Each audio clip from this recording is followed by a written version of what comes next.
Hello, I'm Marta Bazuk, the Executive Director of the Holodomor Research and Education Consortium. We're a project of the Canadian Institute of Ukrainian Studies at the University of Alberta, and we have a Toronto office. Welcome to the 2019 Toronto Annual Ukrainian Famine Lecture. This is the 22nd year running that this annual Famine Lecture has taken place. In your program, you'll see a list of speakers we've been fortunate to have in the past. They include Anne Applebaum, author of Red Famine, Timothy Snyder, Serhiy Plokhy of Harvard University, Norman Neymark of Stanford University, Ludmila Hrynevich, and you'll note that James Mace was the very first speaker. This annual Famine Lecture was begun by the Ukrainian Canadian Congress Toronto Branch Famine Committee, and they've been involved in ever since. And we also have co-sponsors now, the Petro Yatsik Program for the Study of Ukraine, Center for European, Russian, and Eurasian Studies, Munk School of Global Affairs and Public Policy, University of Toronto, the Canadian Foundation for Ukrainian Studies, and again, the UCC Toronto. And we thank them so much for their support. In a moment, Professor Frank Sisson will introduce tonight's speaker, but first I wanted to make just a few quick comments.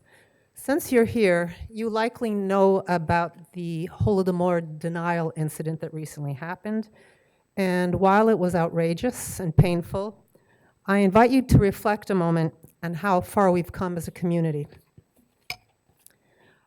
This denial was met by an outpouring of support from the Armenian, Jewish, Polish communities, all of which came out with public pronouncements in support of the Ukrainian community. No mainstream journalist, scholar, commentator denies that the Holodomor happened. All agree that there was a horrific famine in Ukraine in 1932-33, that it was caused by Soviet policies, that the authorities knew that what the consequences would be of their actions, and that the consequences would be mass starvation and a massive death toll, and they undertook these consequences anyway. When you think about that, 10 years ago, this was not the case. We can take pride as a community that we didn't give up, that we commemorated the Holodomor all these years in events like this one, and each of us has done our part. I would like to think that the institution I represent tonight, the Holodomor Research Education Consortium, has been doing its part. And I'd like you to know in your efforts that we are a resource, and we want you to use our resources. We have a website. It's very easy, holodomor.ca, and we'll actually be, I'd like to think that it's a really good website now, but it'll be even better. In the near future, we're relaunching it to make it even more user-friendly. We have a number of publications now. You'll see they're for sale after the lecture. You're welcome to buy them. They include contextualizing the Holodomor. Tonight's speaker, Olga Andriewsky, has one of the articles in this volume. There's also Valentina Kurilyu's teaching resource available outside. Just to give you an example of how far we've come, through the work of organizations, including HREC, scholars in a range of fields besides Soviet studies, and no longer only Ukrainian scholars, study the Holodomor, integrate it into what they study. And I'd just like to point out that an example of this is the Journal of Genocide Research will be devoting an entire special issue to the Holodomor this year. 10 years ago, we could only have dreamed of something like that. I just wanted to take a moment to point out that we have a number of people in the room who work every day in the field of Holodomor studies for HREC. Anastasia Lishchishin is here tonight, and it's Anastasia we have most to thank for having a website that we can be proud of. Olya Klimenko is in the back. She's working on a very important collection of famine survivor and witness testimonies. Sofia Isayev is here tonight, who works for the education component, and of course Valentina Kurilyu is also here tonight. And we work together to make it possible for not only scholars but the community to have a place to turn, to have resources, and so that denial will never be tolerated or be a position that anyone can with any seriousness uphold. And with that, I would like to turn now to Frank Sisson. Frank Sisson will be introducing tonight's speaker. Frank is director of the Peter Yatsik Center for Ukrainian Historical Research of the Canadian Institute of Ukrainian Studies, and he is also head of the executive committee of the Holodomor Research and Education Consortium. Thank you.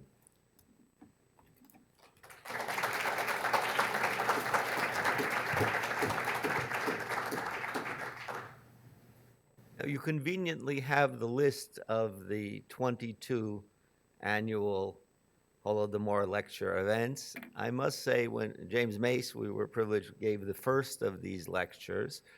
That means that Toronto has the longest continuing series, annual series, of anywhere in the world at this point. I think at the point we began these lectures, we had some concern about would there be a scholar to invite next year and the following year, because there were relatively few scholars in the field at that point. This has changed and changed greatly through those years.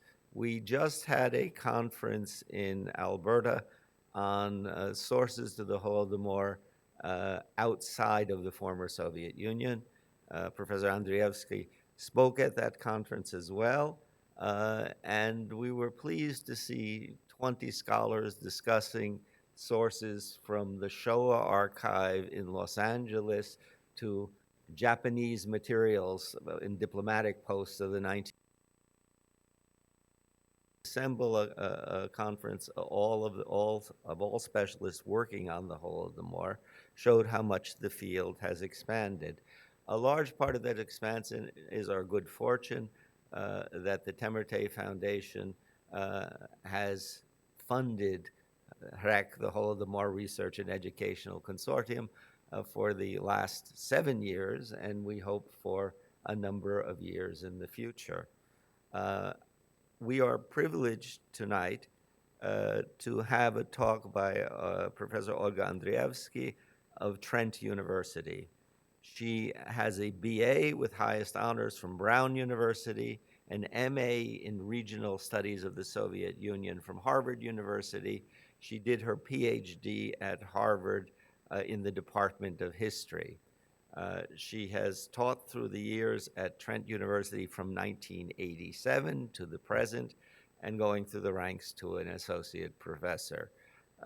She was, I may say with great privilege and joy, a teaching assistant that when I was teaching summer courses at Harvard. And you could see from the beginning of her career that she was destined to be a brilliant and, above all, a lucid lecturer. And I think, as we well know, that Trent University, which has emphasized what might be called a somewhat different way of approaching university education, somewhat a bit from Oxbridge in the interest in tutorials and in the emphasis placed on teaching. She has found then a wonderful home in which she has taught courses on the Soviet Union and the Cold War, the Soviet Union and World War II, Stalin and Stalinism, the decline and fall of the Soviet Union, Soviet experiment, the Russian Empire, the other Europe, 10 days it shook the world. That is a large array of courses in which hundreds and hundreds of students have gone through these courses dealing with the Soviet Union, Russian history, but also, and as they were parts of it, Ukrainian history, and with this as well, with this concentration on Stalinism and the Soviet Union, with the Holodomor as well. Her primary and first interest was in the formation of the Ukrainian movement in the Russian Empire. It was that brought her to a doctoral dissertation in the days when one went to the Soviet Union and was shown very little. Regrettably, as far as Moscow is concerned, we are maybe returning to those days at present. But from that initial study, she concentrated on the rise of Russian nationalism in the late Russian Empire, the generation of 1917, that is the emergence and eventually destruction of a modern and distinct Ukrainian political class in the Russian Empire in the 2 decades before the revolution, in the culture wars of the late imperial period, that is the attempts to use public space to shape and or suppress public memory, historical narratives and identity, and the problems of Rus irredenta, that is the Ukrainian question and Russian-Austrian relations just before the First World War. All of these have been part of cycles that she has been working on, which tries to discuss the making of modern Little Russia, Ukraine, and the combinations of them. Now, I bring forth her earlier research on this earlier period because I think it is the foundation then on which much of her research and her lectures have been based on the period of the Holodomor.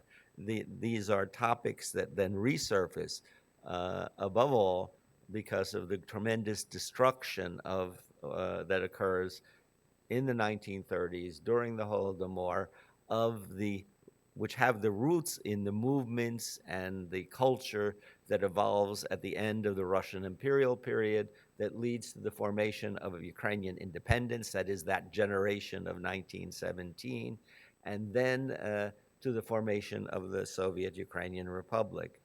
We have been particularly fortunate in the Holodomor Research and Educational Consortium that she has agreed to serve on our advisory board.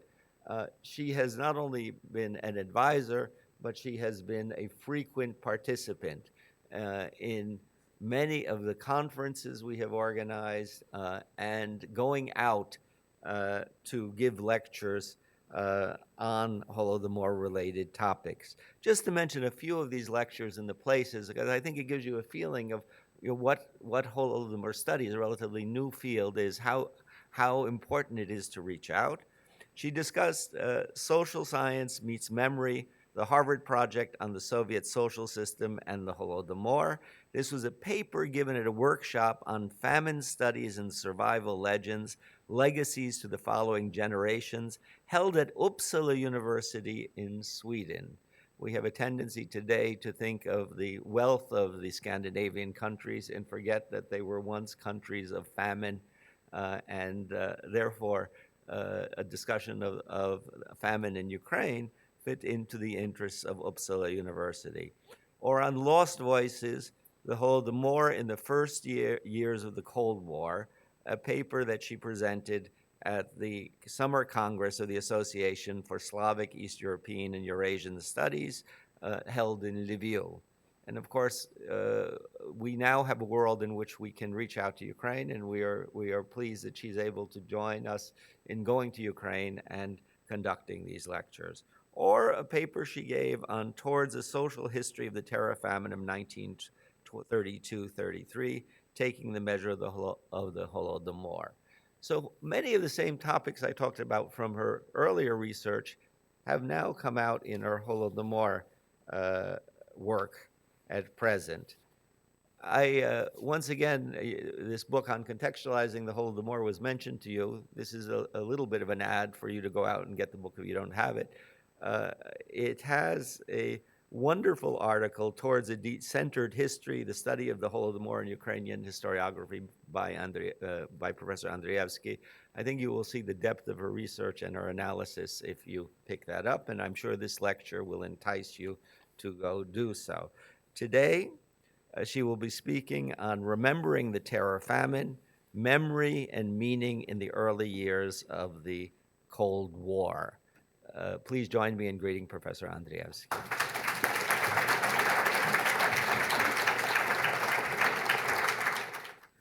Well, thank you, Frank, for that wonderful introduction.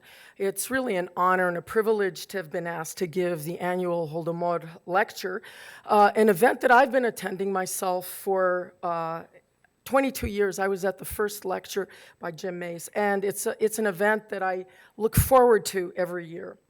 Before I get started, I'd just like to take a moment to thank Frank Sisson and Marta Baziuk and Valya Kurelyev and the very capable team at the Holodomor Research and Consortium for having done so much to facilitate the study of the Holodomor. I think the publications and the conferences speak for themselves, but what is perhaps a little less obvious is how much they've done to foster a whole international network, a large and active network of researchers around the world, a network that stretches from North America to Western Europe, to Ukraine, and all the way to Japan. That kind of collaboration and support that HREC offers is really crucial to the academic enterprise. It's crucial to making sure that the Holodomor is not ignored, forgotten, or denied.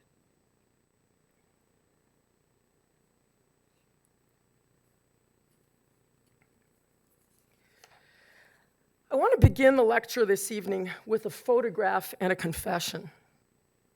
Here's the photograph. I received it in an email several years ago.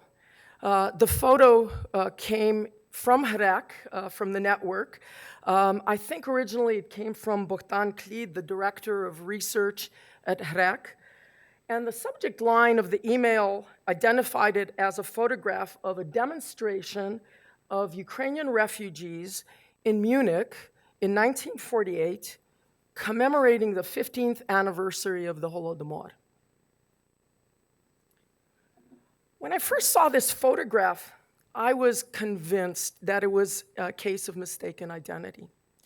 I was not just convinced, I was adamant that this could not possibly be a Holodomor commemoration. The photo might have been taken in Munich. It might have been taken in 1948. It might have been a photograph of a march of Ukrainian refugees or displaced persons, DPs as they were called. The buildings, the clothes, the procession, all of it seemed to fit. But it couldn't possibly be a commemoration of the Holodomor, not in 1948. You see, the photograph didn't really correspond with my understanding of the state of public knowledge about the Holodomor. The timelines seemed so wrong. This, after all, was a hidden famine, as so many authors have described it for so long. Within the Soviet Union, as we know, the public mention of the famine had been actively repressed. And outside the Soviet Union, there had been a concerted effort to cover up the human destruction with the help of reporters like Walter Duranty of the New York Times and political leaders like Edouard Herriot, the French Prime Minister, who visited Soviet Ukraine in September 1933 and claimed that he did not see a trace of hunger, that Soviet Ukraine was like a garden in full bloom. That's what he said at the time. Well, those who had themselves survived or witnessed the Holodomor, of course, knew the truth. And in Europe after the war, there were about 60 to 80,000 or so refugees from Soviet Ukraine who remained in Germany and Austria and refused to return, and who somehow managed to evade forcible repatriation to the Soviet Union. Exact figures are hard to come by since so many of the Soviet refugees feared repatriation and didn't enter into displaced person camps or more commonly claimed to be Polish. The vast majority of the refugees from Soviet Ukraine were former Ostarbeiter, that is, individuals who had been deported to Germany by the Nazis during the war as slave laborers. There were also former prisoners of war. Sometimes the prisoners of war were also Ostarbeiter, Red Army deserters, and civilians who had fled the advance of the Red Army.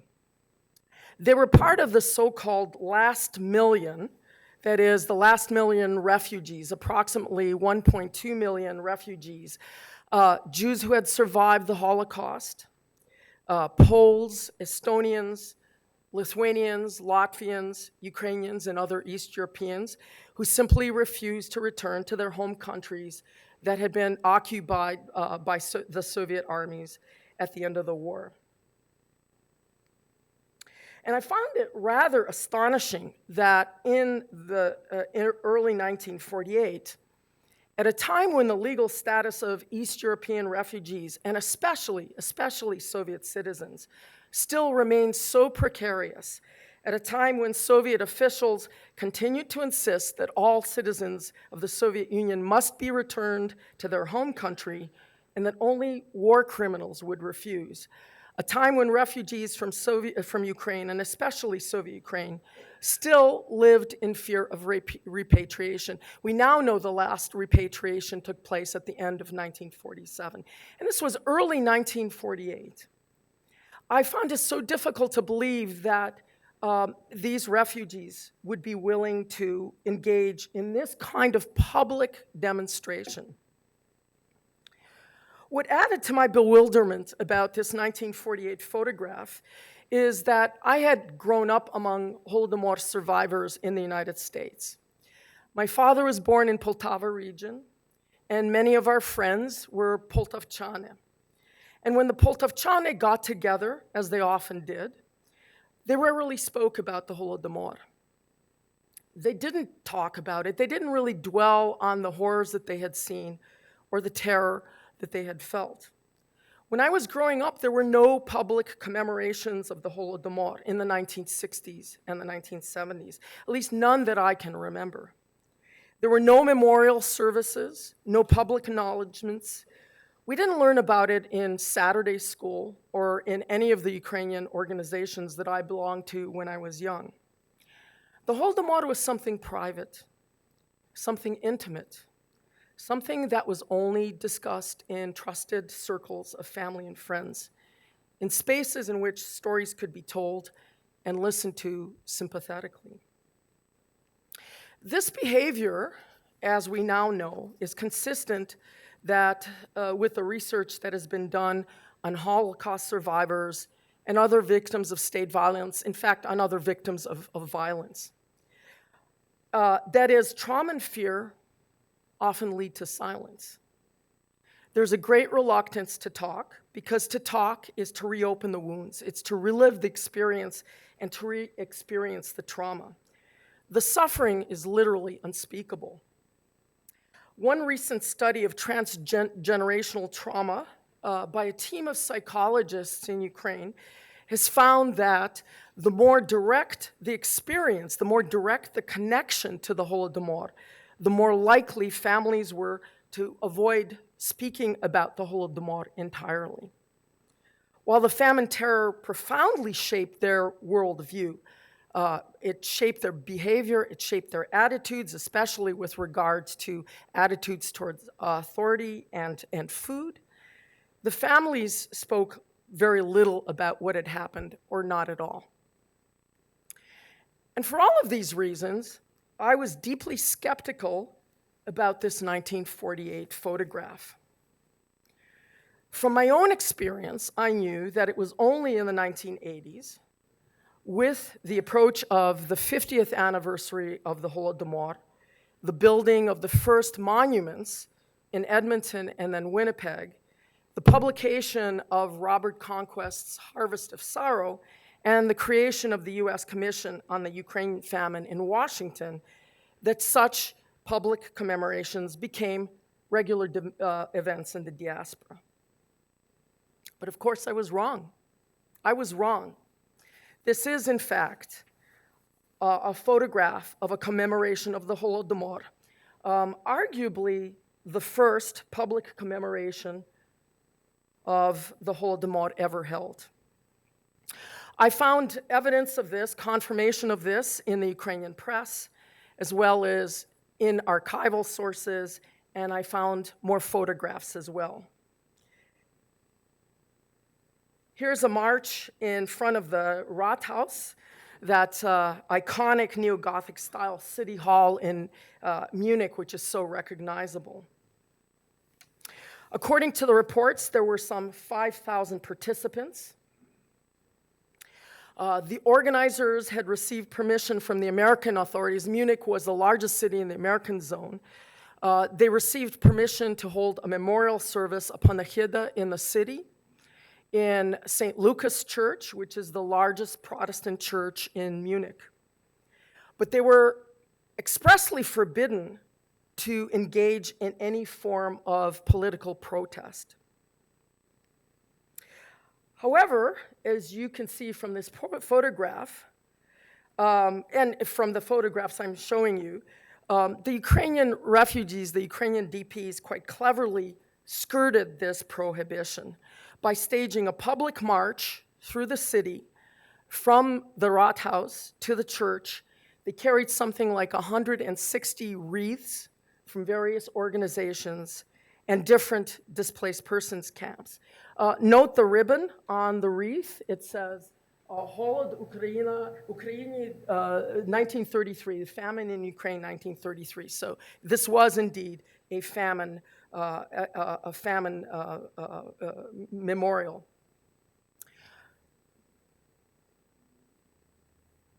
Virtually every Ukrainian organization was represented. Here's a photo of Hutsuls, Highlanders from the Carpathian Mountains, from the region in what is today Western Ukraine. The organizers printed leaflets in English and German, which they distributed at the railway station and then all along the way as they marched through the city. The service itself was led by 20 priests from the Ukrainian Autocephalous Orthodox Church, with representatives of the Ukrainian Catholic Church in attendance. Here's a photo from inside the church. And here's a photograph of the crowd outside the church. Obviously, 5,000 people couldn't all fit in. I'm not sure who took the photos, but clearly somebody was taking the photos in order to publicize the event. And they're really a testament, I think, to the power and value of visual evidence to tell stories that sometimes written sources simply can't capture. What I quickly discovered as well was that this was not the only public commemoration in 1948. There were at least 3 commemorations in the British zone as well. In Hanover, in Bad Fallingsbostel, and in Seedorf. This is from the Dmitros Solovey papers. He was in the Hanover camp, and he wrote the account of the service. Every person who participated had on one of these badges. In particular, the march in Seedorf. Seedorf was a mixed camp, and so the march was joined by Estonians and Latvians and Lithuanians and Poles and Belarusians, that is, other East European DPs who were also fleeing communism. But in many ways, this discovery only raised more questions than it answered.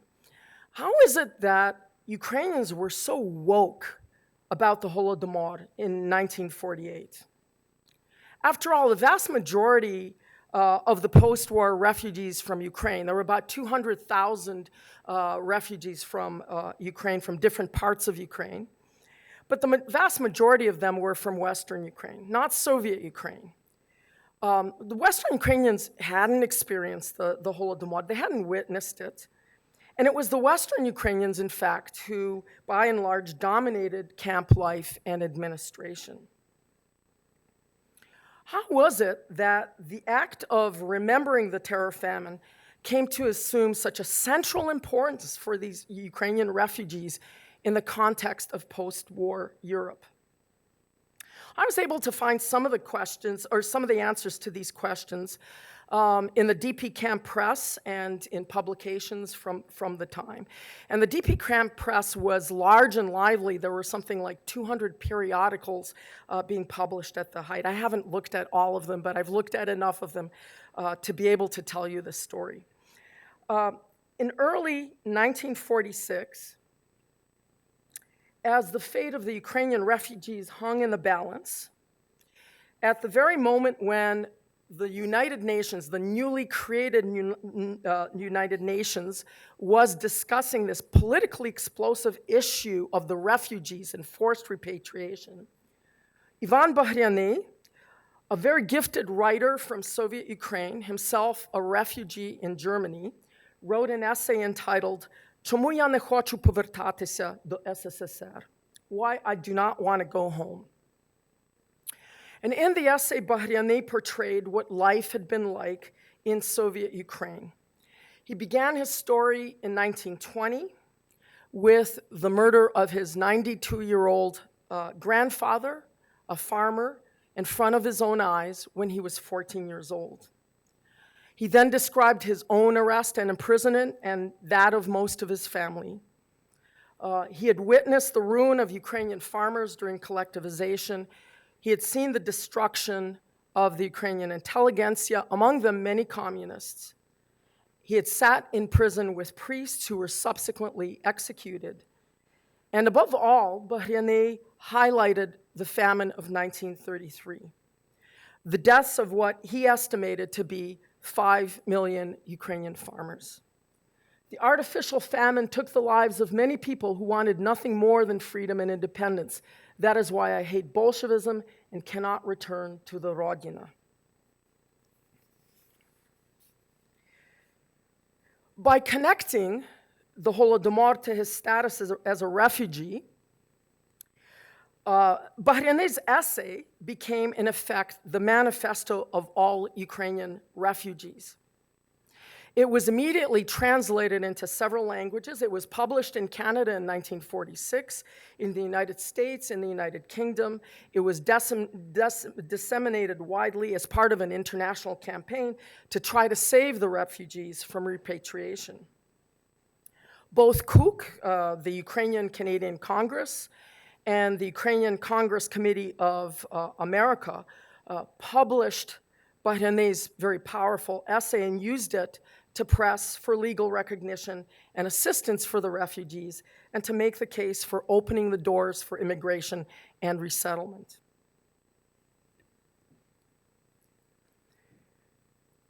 It was Bayani and the circle of Eastern Ukrainians around him who in fact became the main popularizers of the Holodomor. People like Dmytro Solovey, Fedor Pihido-Berezhny, and Timofey Sosnovny. Maybe these names are familiar to you, perhaps not. While still in the camps, they began to write about the Holodomor. They encouraged others to write about the famine as well. Here are just a few of the many, many publications that were published in this first decade after the war, between 1945 and 1955. It's really just a small sample, and doesn't include the hundreds of newspaper articles that were published in the Ukrainian language press at the time, in the DP camps, in Canada, in the United States. Now, all three of these men, Pihido, Sosnovey, Solovey, had had relatively privileged positions from which they were able to observe the famine. That is, they were not in the village. They were not themselves starving to death. They were technical experts. Sosnovey and Solovey had worked as economists and statisticians for the administration, while Pihido had held a managerial position in a construction trust and thus had traveled extensively throughout Ukraine in 1932 and 33. So they weren't technically survivors, they were eyewitnesses. And given their positions, they had a broader view of the scale of the devastation of the Holodomor. It was the commitment, the dedication of people like Dmytro Solovey to tell the world what had happened, to tell the world about what life had been like under Soviet rule, that brought the story of the Holodomor to the forefront in the immediate post-war period. None of these people were, strictly speaking, nationalists. They were, for the most part, social democrats. They saw themselves as heirs to the progressive democratic socialist movement that had created the Ukrainian People's Republic in 1917. In Soviet jargon, I suppose they would have been called Petlurites. Bayani himself was a founder of the Ukrainian Radical Democratic Party and repeatedly clashed with the radical nationalists from Western Ukraine in emigration. I mention this because to understand how the Holodomor became part of a Ukrainian collective memory, I think it's crucial not to ignore the very sharp regional and geographical, generational, religious, and political differences that characterize the Ukrainian experience and the Ukrainian discourse for so much of the 20th century. In many ways, it's really the most fascinating part of the story, how the Holodomor becomes part of this collective memory. The most surprising discovery of my research was how much Ukrainians outside Soviet Ukraine already knew about the famine when Bayani wrote his essay in 1946. This is an important part of the history of the Holodomor that I think has yet to be fully told or fully appreciated. While much of the world might not have known about the famine in Ukraine in 32-33, Ukrainians knew, or rather, many Ukrainians knew. They knew because in 1932 and 1933, the Ukrainian language press outside of Soviet Ukraine, that is, the non-communist press, in eastern Poland, what is today Western Ukraine, the United States, and Canada, had covered the famine on an almost daily basis. And remember, this was a time when many Ukrainian immigrants were still getting much of their news about the rest of the world through the Ukrainian language press. I've given you a selection here of headlines from Svoboda, the American newspaper. But newspapers like Dilo in Lviv, Svoboda in the United States, and Ukrainsky Голос in Canada reported this story. They were reading the Soviet press. They recounted the arrests of Ukrainian communists, of Ukrainian intellectuals. They reported on stories about the famine that appeared in the English language and German press at the time. They published letters from Ukraine, letters from Mennonites, letters from Czech workers living in Soviet Ukraine, letters from Ukrainians. They were getting through. They carried news and interviews with people crossing the border from Soviet Ukraine into Romania and Poland, which they were doing in large number. There were thousands of people. In Romania, they had set up camps for people that had fled across the Dniester. The newspapers interviewed ordinary people who visited Ukraine during this time. Ukrainians knew about the Great Famine in 32-33 because there was plenty of information. There was plenty of evidence for anyone who wanted to know. Lots of non-Ukrainians knew as well, but that's a different story for a different day. Ukrainians knew because in 1933, in response to the reports coming from Soviet Ukraine, Ukrainian organizations outside of Soviet Ukraine had launched a massive, coordinated international campaign to bring the famine to the attention of the world. Usually this campaign is described as famine relief, but it was really so much more than that. The campaign itself, the international campaign, was spearheaded by political, civic, and religious leaders in Eastern Ukraine, in Western Ukraine, Eastern Poland, a group that helped to coordinate efforts with Ukrainians in Prague, in Bucharest, in London, in Paris, in Brussels, in Berlin, as well as in the United States and Canada. It was a rare moment of cooperation when virtually every non-communist political party participated in this campaign, from Ukrainian socialists on the left to the Ukrainian National Democratic Alliance in the center, the major party in Ukrainian party in interwar Poland, to the Skoropadsky conservatives on the right, and the Konovalets nationalists as well. And in the fall of 1933, for a brief moment, they set aside their differences and set aside their own political troubles to conduct a very sophisticated political campaign to pressure Western leaders, including the League of Nations, to respond. There were grassroots level protests organized throughout Eastern Poland, the United States, and Canada. For example, in Eastern Poland, October 29th, 1933 was designated as a special day of mourning throughout the countryside. Polish authorities prohibited any kind of public protests, so the memorial services were held in Ukrainian Catholic churches. It's the very same thing they would then do in Munich. There were public demonstrations organized in the United States, and here you see the notices posted in Svoboda. In all the cities and towns where there were Ukrainian communities, there were protests against terror and famine. There were 59 protest meetings that we know of that were held in Canada at the time.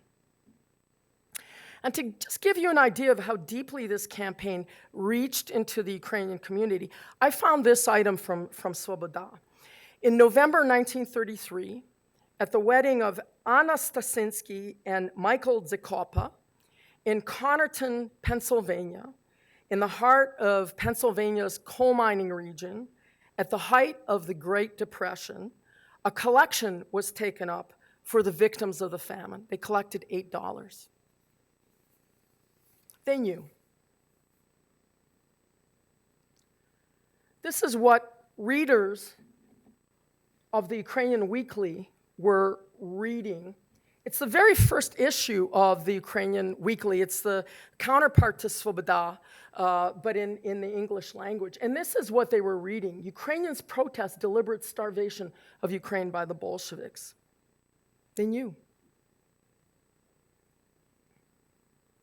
So in 1945, when Ukrainian refugees from the Soviet Union first encountered Ukrainians in the West, in the DP camps and elsewhere, they were met with some degree of sympathy and understanding, whatever their later differences were. That is, the Holodomor was already part of the collective memory of Ukrainians outside Soviet Ukraine, as it were. Ironically, many of those who had led the 1933 campaign, like Milena Rudnitska, the feminist and former parliamentary representative from Western Ukraine, and Vasyl Mudry, the editor of Gilo, former vice speaker of the Polish parliament, and the head of the relief campaign in 1933, were now themselves refugees. So in this way, the Holodomor gained fresh meaning and relevance in 1945. With the Soviet annexation of Western Ukraine, with this ongoing battle over the status of the last million refugees, the story of the famine terror of 1932-33 became integral to the Ukrainian refugee story. It became, in effect, emblematic of the Ukrainian experience under Soviet rule. The most gruesome symbol of Ukrainian victimization. And in the context of the emerging Cold War, an illustration of the ongoing threat that Soviet-style communism posed to the rest of the world. As the English language leaflets that were distributed in Munich in March 1948 warned, today the victims of Bolshevik barbarism is Ukraine. Tomorrow it could be the world. Well, here we see the rhetoric of civilizational struggle that would define so much of the Cold War discourse. This rhetoric of a struggle between civilization and barbarism. The Cold War, in fact, created a unique opportunity for Holodomor survivors and witnesses to tell their stories to a much wider audience, to provide testimony in official settings, just as American political leaders were debating how to deal with the Kremlin. This opportunity galvanized Ukrainians in the United States, not just Holodomor survivors, who in 1950 were just beginning to arrive in North America from the displaced persons camps in Germany and Austria, but also, crucially, it galvanized Ukrainian Americans, especially those who'd been involved in the efforts, the ultimately successful efforts, to lobby the US government on behalf of the Ukrainian refugees in 1945 and 1946. It was American Ukrainians who helped the Ukrainian refugees navigate the corridors of power in Washington. It was the diaspora organizations like the Ukrainian Congress Committee of America that helped organize the testimonies, that worked on English language translations, who served as interpreters, who identified sympathetic senators and congressmen, and who ultimately argued the case, made the case. In many ways, this was the renewal of that great public campaign of 1933, except now in a much, much more receptive setting. The first opportunity to raise the issue of the terror famine in Ukraine, at least in formal terms, were the Senate hearings on the Genocide Convention in January 1950. The Genocide Convention had been approved by the United Nations General Assembly in December 1948. It was then referred by President Truman to the Senate Foreign Relations Committee for hearings on ratification in January 1950. The overall campaign to ratify the Genocide Convention was led by this man, Raphael Lemkin, the author of the Genocide Convention, who helped mobilize Jewish and East European groups, non-governmental organizations, to help push for ratification. I assume by now that most of you have heard of Raphael Lemkin and know something about him. He was a lawyer of Polish Jewish descent who's best known for coining the word genocide. He was really the spirit and the force behind the Genocide Convention, and which, along with the Universal Declaration of Human Rights, was part of this post-war human rights revolution, a revolution that asserted the primacy of people over the claims of the sovereign state. Well, Lemkin, if you know anything about his biography, he had actually studied at Lwów University. It was a Polish university at the time, in the early 1920s. In 1933, during the Holodomor, he was working as an assistant prosecutor in the district court of Berezhany in western Ukraine.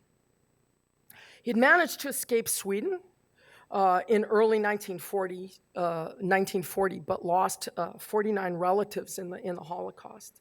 But he had begun working on this concept of genocide before the Second World War, on the basis of the example of the genocide of the Armenians.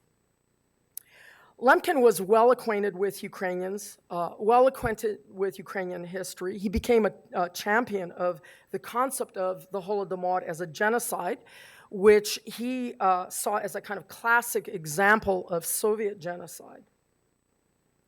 Well, during the ratification hearings, two representatives from the American Ukrainian community testified, among many others. The first was Lev Dobryansky, professor of political economy, newly appointed professor of political economy at Georgetown University, and the newly elected head of the Ukrainian Congress Committee of America.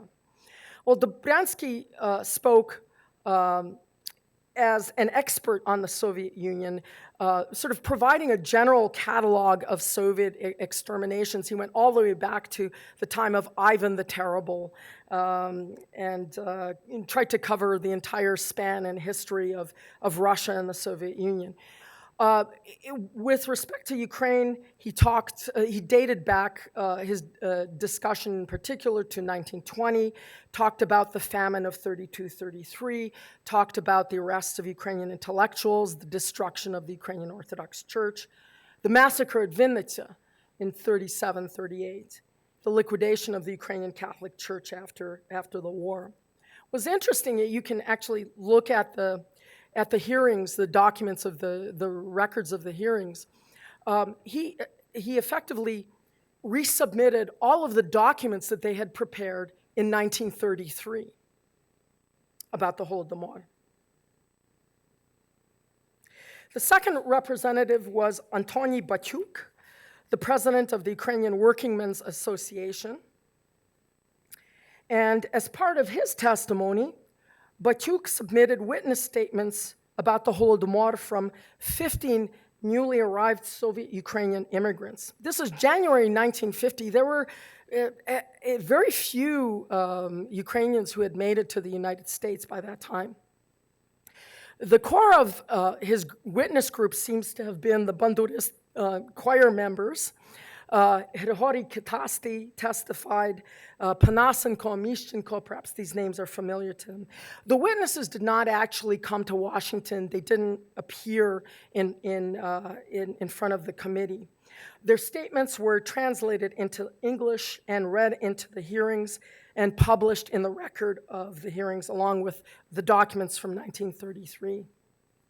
Most of the statements you can see here were very brief, just a few paragraphs, as you can see here. The purpose of the testimony was simply to establish the fact of the Ukrainian famine and to try to educate the American public, in addition to arguing for the ratification of the Genocide Convention. Although the Genocide Convention wasn't ratified in the United States in 1950, it wasn't ratified actually until 1988. We do know that the Ukrainian Congress Committee of America worked successfully with the Ukrainian Canadian Congress, with CUC, to promote the ratification of the Genocide Convention in Canada in 1952. It's something that Raphael Lemkin himself publicly acknowledged and was grateful to the Ukrainian community for.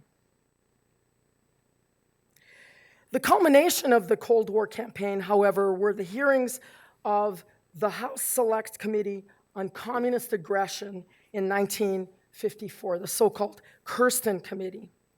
Named after Charles Kirsten, J. Kirsten, who was a Republican representative from Wisconsin.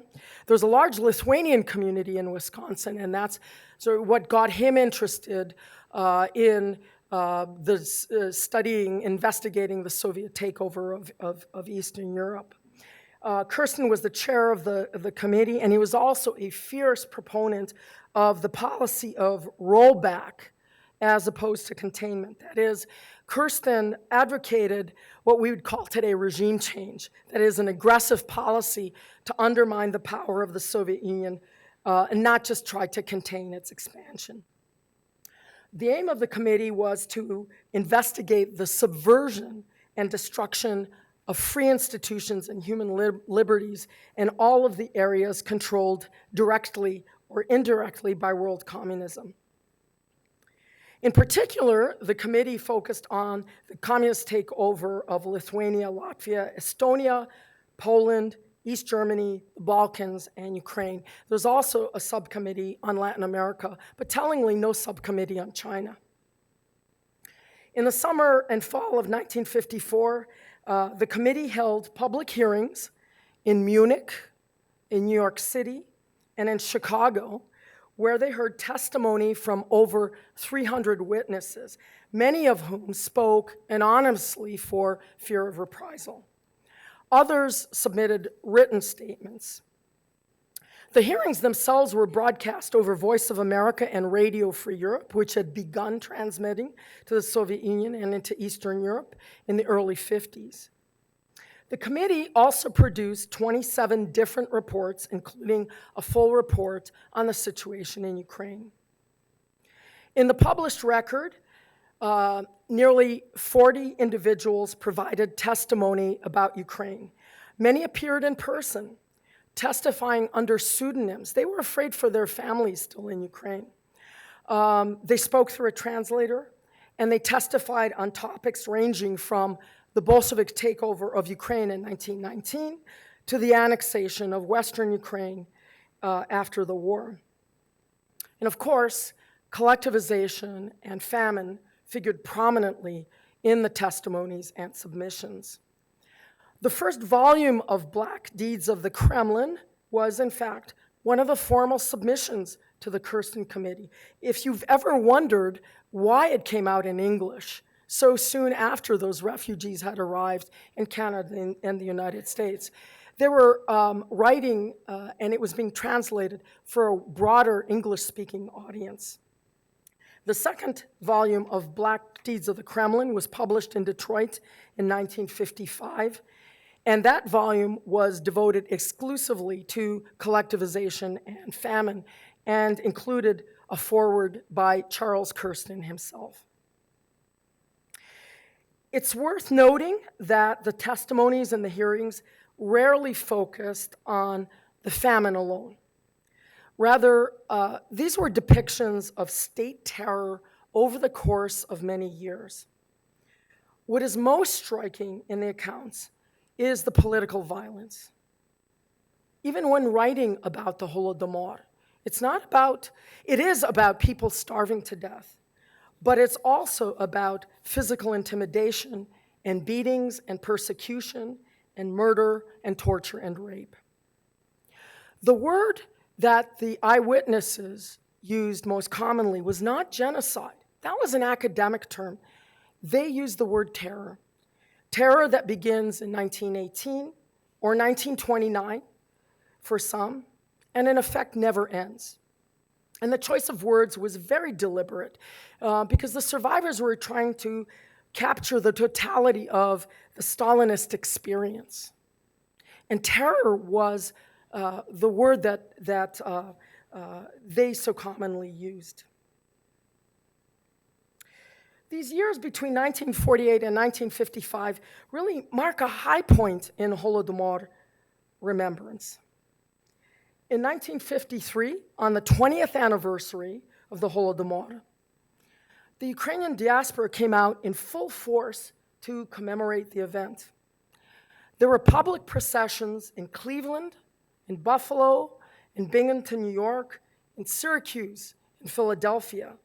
According to the Ukrainian press, 3,000 people turned out in New York, 5,000 people came out in Bound New Jersey, the site of the Ukrainian Orthodox Church in the United States. 10,000 people came out in Chicago. 10,000 people came out in Detroit, and 15,000 people came out in New York. In Detroit, the procession was televised by the local television station in 1953. I really wonder how many people had television sets in 1953. In Chicago, Congressman Kirsten spoke at the commemoration. Local Ukrainians donated blood to the Red Cross for soldiers fighting in Korea in memory of the victims of the Holodomor.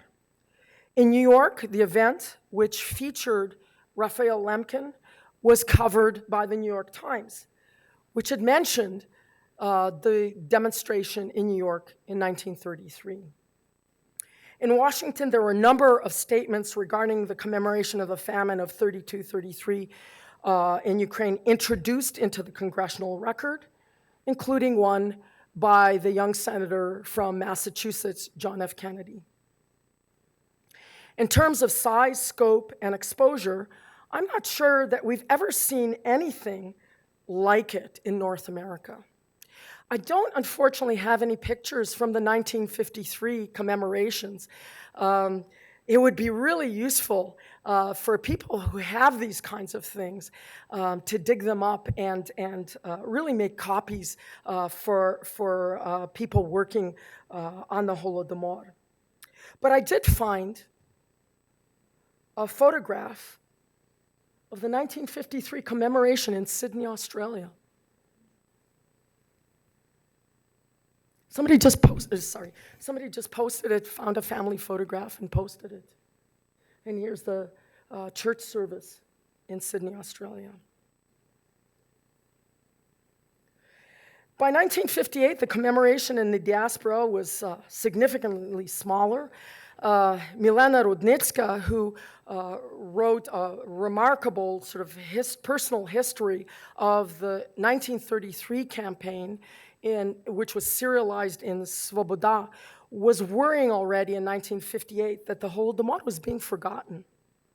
And by the 1960s, as far as I can tell from my own experience, Holodomor commemoration ceased to be a public event. Well, how can we explain this decade of intensity with regard to the Holodomor remembrance? Well, in the field of memory studies, among those who study victims of state violence, of political violence, and how they remember and how they tell their stories, there's a widespread recognition that this kind of testimony, this kind of remembrance, is never apolitical, never apolitical. Testimony is not just a simple exercise of kind of unburdening yourself. It needs the right political context in which to operate. It needs the right space.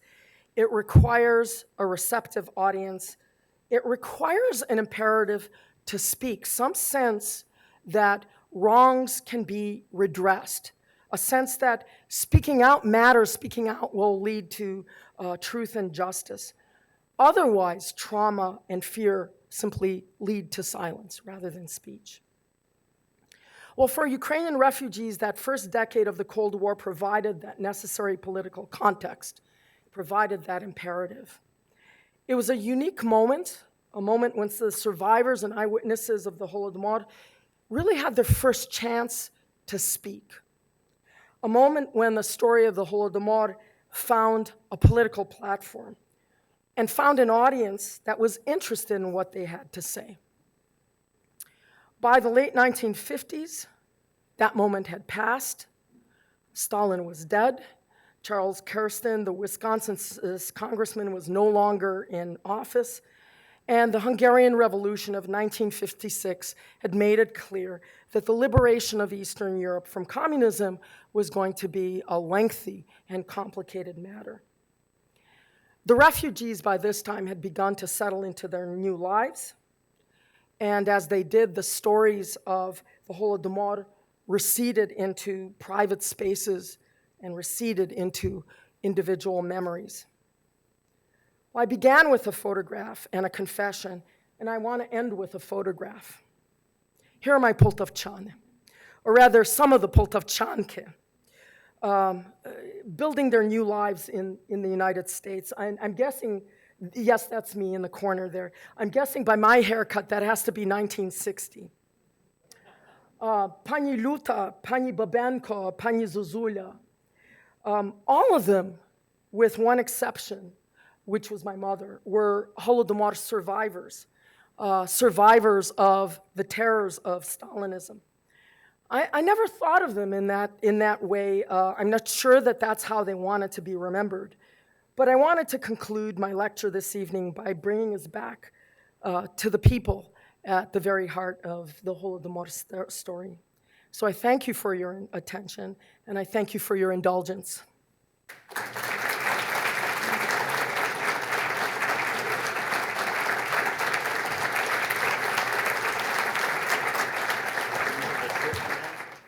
I promised you that she's a wonderful lecturer, and I think you all have seen that or heard that today. So what I propose, we have some time for questions before our reception. Please give us your name, and there's someone to bring a mic to you, and please make them questions and not long statements so that we can. Although I'm happy for people to share stories of their memories of Holodomor commemoration. Thank you very much for that wonderful lecture. The question I have is, in those 1953 Senate hearings, how much effect did the McCarthy hearings have to counteract or make bad press or dilute the concept of what was presented on the aggression of the other committee? And just another comment about, you said in the beginning that there weren't any commemorations of the Holodomor in the 70s. I'm not contradicting you, but I got pictures from 1973 in Chicago. We had a march. So that's all. I'll email you the picture if I can find it. Thank you. Well, it's difficult to sort of judge what impact the testimonies had on a larger American public. They would have had an effect on the Ukrainian community, but whether whether there was a larger audience that was really listening. I mean, this was one of many, many, many different stories that were being told. I really don't, I can't answer what the larger consequences of the hearings were for an American public. The House on Un-American Activities was, yes, they were meeting at this time. I suspect that more people were riveted and watching that than the hearings on the takeover of Eastern Europe. But they weren't being broadcast to Eastern Europe and Ukraine, the hearings, so that's important. Whether there was any kind of, I have to be honest, I haven't studied the House on Un-American Activities, so I don't know if anybody made reference there to the Soviet takeover of Eastern Europe. Or, I mean, that was really hunting down domestic communists, right? Thank you.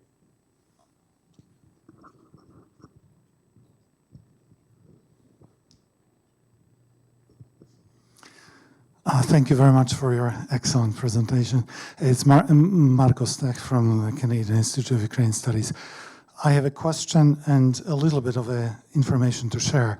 And my question is, don't you think that at the end of the 1950s, the policies of the Ukrainian diaspora organizations changed towards the Holodomor? And the information I want to share, and I wish that I could be more specific, but I had on two occasions, Vasil Barka, the author of the novel Żółty Kniaz about the famine, told me that in 1956, when he was trying to publish his work, he was very strongly discouraged by Ukrainian organizations against publishing a novel about Holodomor, that it was not the story to be shared at that time. They told him to write about the revolution, about the struggle, but not about the Holodomor.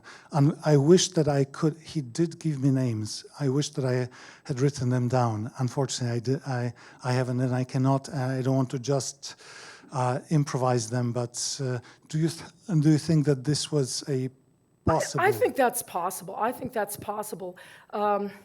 It's something that needs to be researched, but my understanding is there were elements in the sort of the nationalist camp that didn't want Ukrainians portrayed as victims, that was the negative thing. I mean, you know, it wasn't really until the 1970s and the emergence of the Holocaust as kind of the central issue of the Second World War that the notion of victimization became something positive in a strange sense that one could use politically. So I think that's entirely possible, that there were people who said, enough of this, you know, we're victims, let's only portray, or let's concentrate on those moments when we're doing something, you know, to liberate Ukraine, when we're doing something positive. So it's something that really needs work, yeah.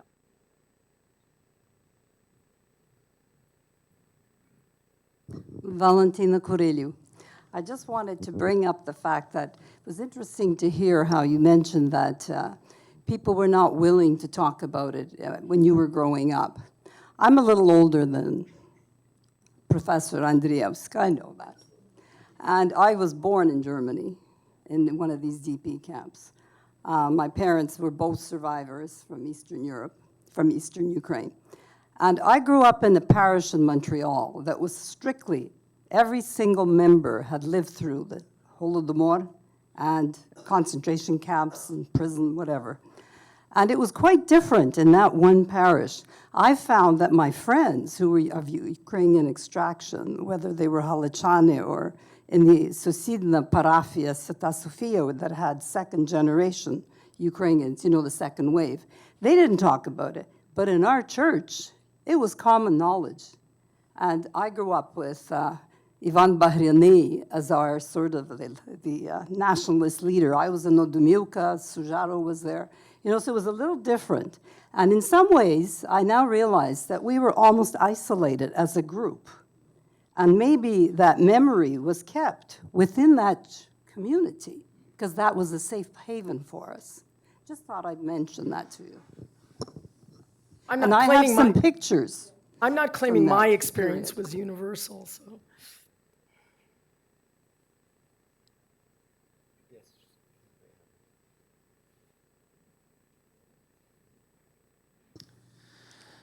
Sofia Sayuhrek.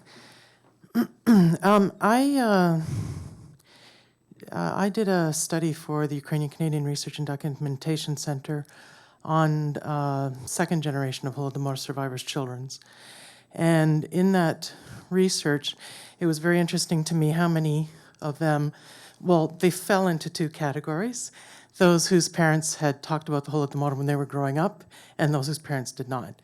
And there were interesting things about both groups, depending on that. But at the same time, it was also interesting to me how many of them were made aware of the Holodomor in 1983, and how that sort of activized them as well towards the Holodomor and towards other Ukrainian issues.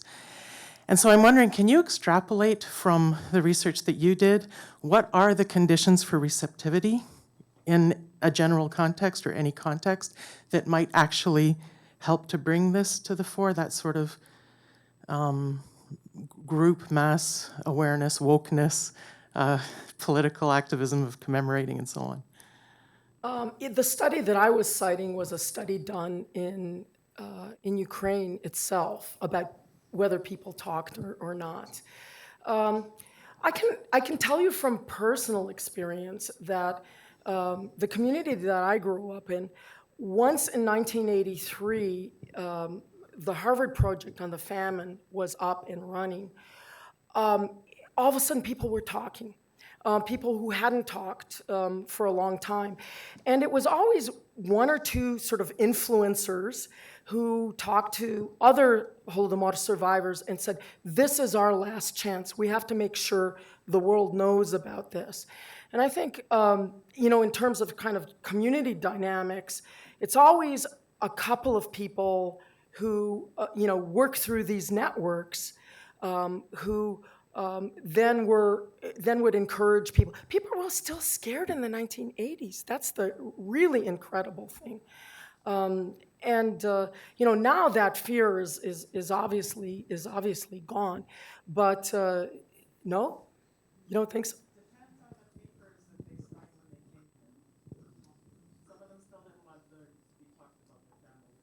They don't want to talk about their family history because they came here as Poles or they came here as under a different pretext, and they don't want anybody investigating sort of how they immigrated to Canada. Well, that's, yeah.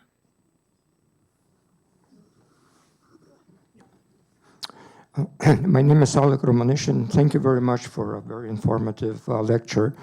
In your research, have you had access to the archive of the Committee to Save Ukraine of 1933, which was headed by Metropolitan Sheptytsky? Because you mentioned all of these actions by the Ukrainian diaspora at that time, 33, 34. Yeah. That's the next project, and not mine necessarily, but I mean, I was looking at the Cold War period, and it kept taking me back to 1933. So there are people who have worked on it. So, for example, Serhiy Tsipko has written about the response to the Holodomor in Canada. But I think what is missing from the story is the international connections, the way in which Luka Mishuha, who is the editor of Svoboda, was a personal friend of Milena Rudnitska, who was heading up the campaign, who was sitting in Switzerland in the fall of 1933, figuring out how to bring this in front of the League of Nations. And I'm really hoping, I've been talking about this at several conferences, I'm really hoping that we kind of rethink our understanding of the relief efforts of 1933. In 1953, Lukasz Mishuha, who was still the editor of Svoboda, said, 20 years ago, we did everything. We did everything that we needed to do. It's not the fault of Ukrainians that the world wasn't listening. Okay. Thank you very much. But the question is, did you have access to the archive? No.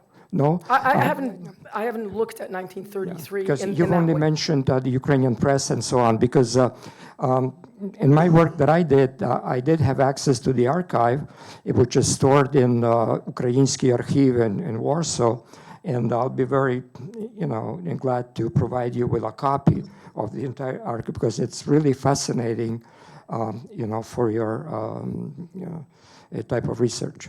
So, thank you.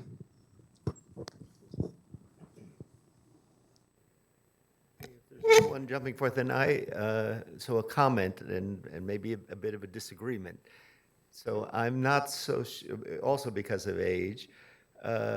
So as far as my memory is, in 1963 there was the major manifestation in Bound Brook that, to a great degree, Metropolitan Mstislav took over what might be called the organizational aspects.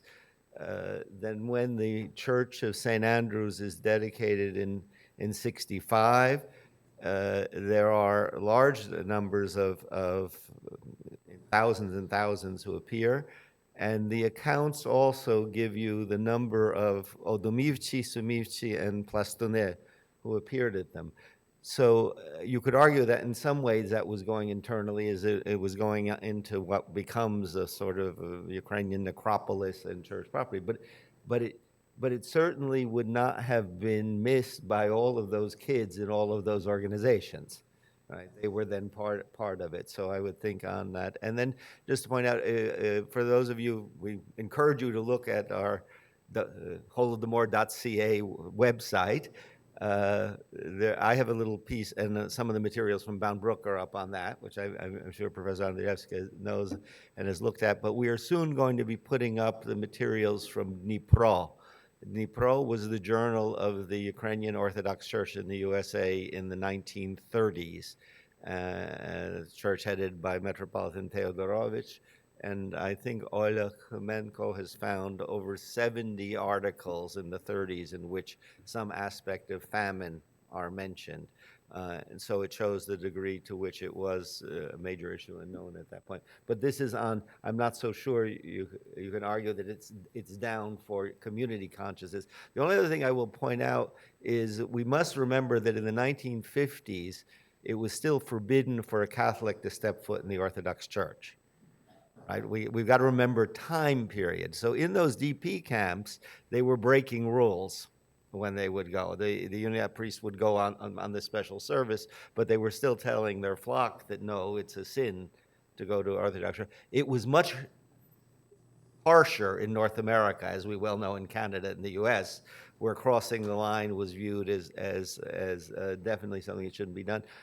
But the Ukrainian Orthodox Church in the US ordered in 1950 that every parish had to serve upon the Kiddush in May, by the way, which in many ways I think would have been, when we were thinking when the Holodomor should be commemorated, might have been the better date, given when we know the massive deaths occurred. But from that point in time, every Ukrainian Orthodox Church had to do that. So, Can I just say something yeah, of about course. that? Yeah. Yeah, the decision to dedicate the church in Bambruk to the victims of the Holodomor was made in 1955.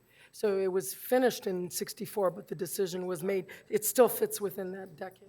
And I think, I mean, from what Vale has said and others, we can see the way in which the Ukrainian diaspora sort of retreats into its fragments. The community is divided. And so, if you were in an Orthodox church in which there were a lot of immigrants from Soviet Ukraine, you probably knew about the Holodomor. Somehow or other, you knew about the Holodomor. But it wasn't this kind of all Ukrainian. In 1953, it was an event sponsored, promoted by the Ukrainian Congress Committee of America. They put on a huge campaign, year-long campaign to do this. And it never kind of reached that height again, as far as I know. Just now is that you join me in thanking Professor Andriewsky for her lecture and comments and all of her research.